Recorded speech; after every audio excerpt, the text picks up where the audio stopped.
Hello and welcome to the Round 12 review for SuperCoach 2023 in what was the first buy, and I think we got through it pretty well. So 1,957, which was a top 3% score, probably higher than I was expecting, if I'm being honest, but I think we planned pretty well. I mean, you can't really prepare for Sicily getting suspended and Mitchell being a late out. It's quite unfortunate. Otherwise, we would have had a much better score and more players to choose from on field. But nonetheless, we still had 19, which I think, under the circumstances, is pretty good. But more importantly, we had a massive jump in the ranks. So 3.2k. So we've climbed again 5 or 6 weeks in a row. We've jumped dramatically in the ranks. It seems like just yesterday or last week, I was in the top 35%, which was only about a month ago. So the progress has been really good. So I've done what I can in the last month or so. Ranked 7,304, which is, it's pretty good. I'm happy with that. And 9 trades left. Not really planning on anything too aggressive this week. The fact is, we just don't have the rookies to do so, which is quite unfortunate. Might have to hold off. But we'll see how we go. 9 out of 10 league wins. Shit hot. As you could probably imagine, the only league that I lost was in the content creators against DR, of all people. So if I'm going to go down to anyone, it would be the great man. So I'll let him have that one. But still pretty happy with that result.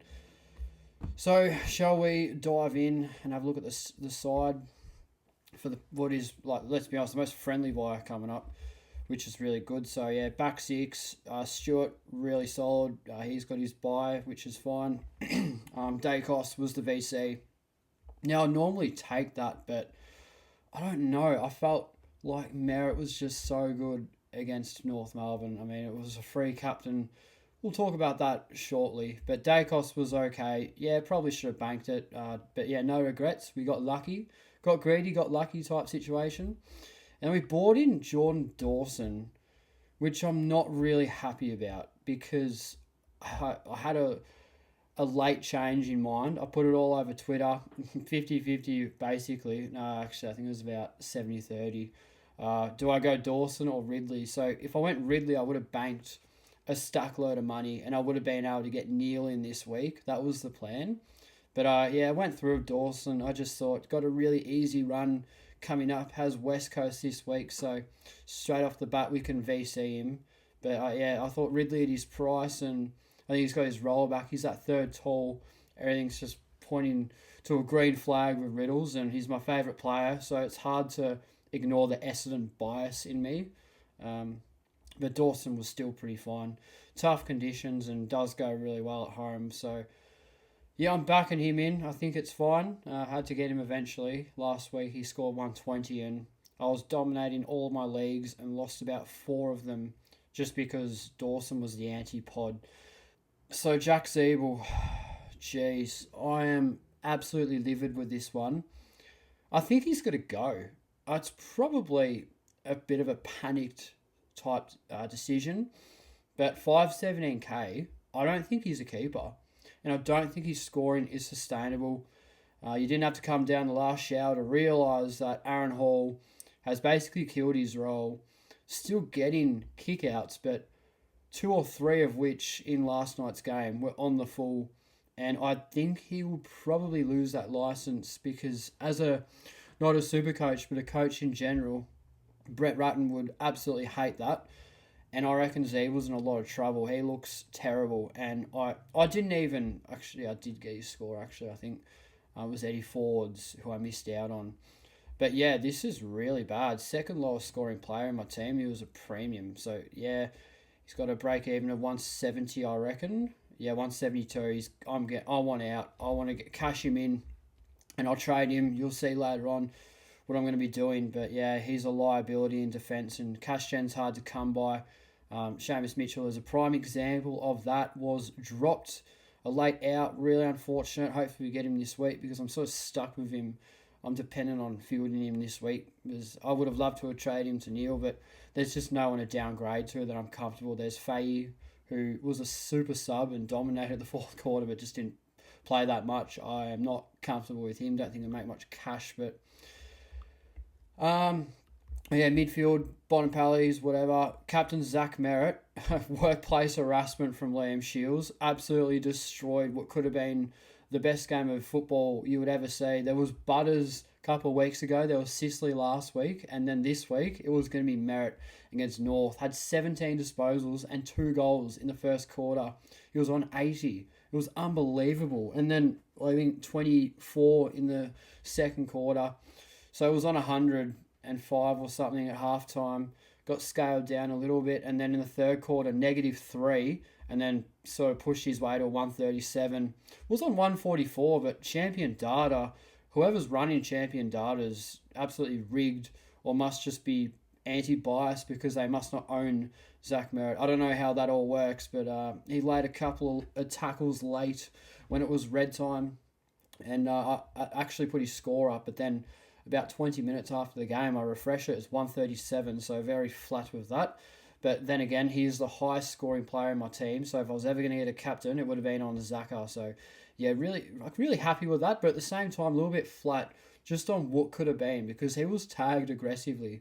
Was definitely going to score at least a 150 to 170, you'd think, and I was very rapt with that. But yeah, look, you'd probably take it, I suppose. I'm going to leave the captain on him against Carlton, who do not tag. I thought about getting Petrarca, and I was so close to doing that, but I wanted to bank a bit of money. I didn't like having Dawson as an antipod, and he's just someone I really want to get in my team. Had the same buy as well as Petrarca. But yeah, I thought if I put Dawson in defence, it would hurt me a lot, but I can just put him in the midfield. So yeah, it doesn't really... You don't really have that with Petrarca. If Petrarca got DPP, it'd be a different story. So that's sort of why I elected to go Dawson. But yeah, nonetheless, it's all good. But as a result, I think I'm going to captain Merrett against Carlton on Sunday night. Unusual time slot for a game. But yeah, long weekend. So I love what he's doing. Absolutely superb. What's his break even? 117. So yeah, he's getting up there in price. Yeah, he's probably out of reach now. There are other blokes for that price range that you'd probably target over Merrett, but very happy with him. One of my favourite players always, so it should be good. Laird was solid. Green, it's just whatever. Didn't really see any of the game. Anderson, yeah, he owes me a couple of good scores, so it's great to see him pull his finger out. His ball use isn't that great. Sort of hacks it out a bit like Took.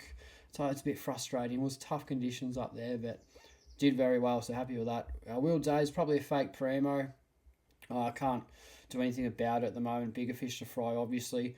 I could get him up to someone, but yeah, I'm not sure yet. We'll probably hold off and hope that he finds form because the role's pretty good. He's playing all right, but must just be butchering a little bit, hurting his scoring. Sincotta 61 is fine, and then we get a few players on the bench back this week. I'll muck around with that. Gone, wow, frustrating, so frustrating. Why do I own this bloke? Didn't even get 4 DPP, still flat as with that. I don't know what's going on with him. 103 looks alright, but yeah, just got there in the end. Did a couple great things late to save the score. Few contested marks and a goal, I think. I don't know what happened. I went to sleep at half time. It was the most boring game ever, and I was pretty flat with Gorn. And he was on 40 at half time. And then, yeah, I woke up the next morning, checked the score, and thought, yeah, that's pretty good. So, but still, it's not ideal, is it? So, yeah, I want to buy flip him, but you got Day, Gorn, Sheasel, far out. What do you do? But anyway, Kizza, big Kizza Brigos come into the team and just set the tone, as I sort of thought he would. Was out of my seat when he kicked that goal late in the fourth quarter. Got scaled up dramatically for that. Laid a few really good tackles, won clearances off his own boot. He's a machine. Just looks so dynamic there for the Giants, and by far their best ruckman. So, yeah, what do I do here? Do I hold him for the rest of the season as cover? Do I downgrade Gorn to a rookie and keep Briggs at R2? I'm not sure. Maybe give me some advice in the comments of what you reckon is the best situation. But yeah, Kizza's going unreal, and he's going to make a stack load of coin. If you don't have him, get him in your team. Don't think it's too late. 340k, 113 average. That is fine. Break even's well in the negatives still. -32. So look, if you want to jump on, I think you can, but this would be the last week to do it. But yeah, very fortunate that I jumped on, and yeah, he's been by far the best selection in my team as of late. So yeah, really happy with that. And yeah, we get Rowan back this week, but we've got bye cover in the rucks. Probably the first season I've had in Supercoach where I'll have ruck cover for the whole buys. The only problem is, well, I'm going to have to avoid big Kizza on the field. That's fine. Maybe I field him over Gorn. Things are just looking that good for him. The average is unreal. Is it sustainable though? Don't know. We'll see which one I decide to field. I'm not quite sure, but yeah, very, very good signs at the moment. The forward line, Trento, Rosie, solid. Canelio's a bit slow, and I don't think he's top 20 forward. Another one that's probably a fake primo, but as I mentioned before, there's just bigger fish to fry, and there's blokes I would get rid of before Cogs. I think he'd come good. The role's good, so we'll just see what happens there. I'm not too worried about him, but one person I'm worried about is Harry Sheasel. He is all over the shop now. He's not a keeper. He's maxed in price. I'd love to get rid of him this week and bank some money, but I just don't know who to get rid of him for. There is Wardlaw, but he's already had another price change, and I didn't think he scored that well. There's just not much happening. Hasn't played yet, but keep an eye out on Elijah Sardis. First kick, first goal on the VFL. Our pick 5 in last year's draft.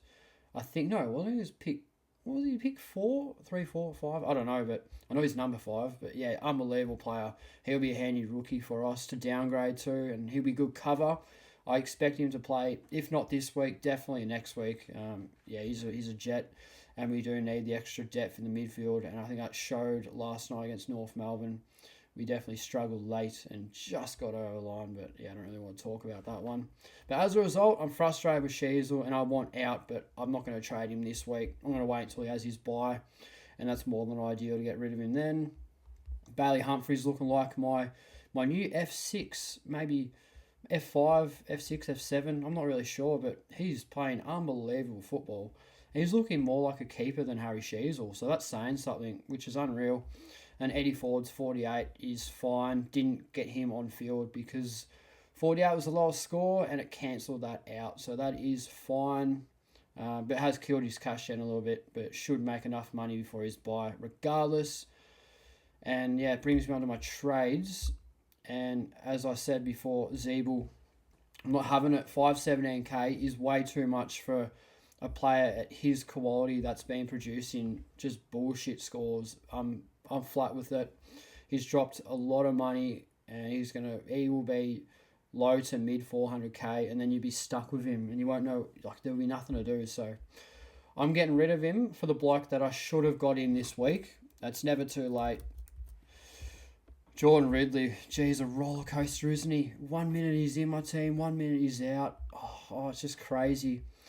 The buy isn't that great, I'll be honest with you, but I just think 475k, 3 100s in a row.